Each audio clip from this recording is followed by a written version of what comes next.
At dahil holiday season na nga, marami na tayong mga celebrations na pinupuntahan.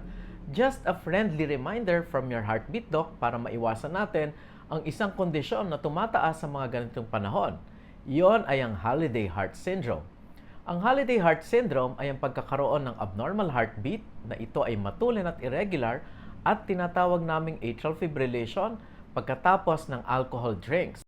Ang kondisyon na ito ay pwedeng magdulot ng mga simptomas tulad ng pagkakaroon ng pagkabog ng dibdib na matulin at irregular, hirap sa paghinga at paninikip ng dibdib. In fact, pwede nga itong mapagkamalang heart attack at ito ay magiging dahilan ng pagka-ospital or pagkadala sa emergency room. Ito ay sanhi ng binge drink na labes sa 5 standard drinks sa loob ng 2 oras.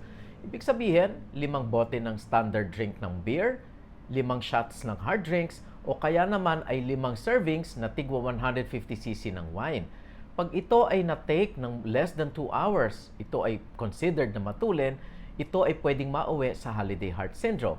So para maiwasan natin ang pagkakaroon ng ganitong sumpong ng Holiday Heart Syndrome, take your drinks slowly, wag natin itong madaliin.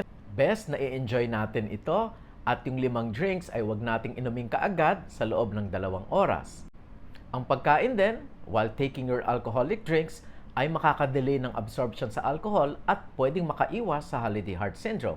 So just enjoy, take your alcohol slowly, and take it with food para maiwasan natin ang madala sa hospital during this holiday season. At sa mga nagkaroon na ng ganitong sumpong before dahil sa mga parties, it is best to avoid alcohol altogether.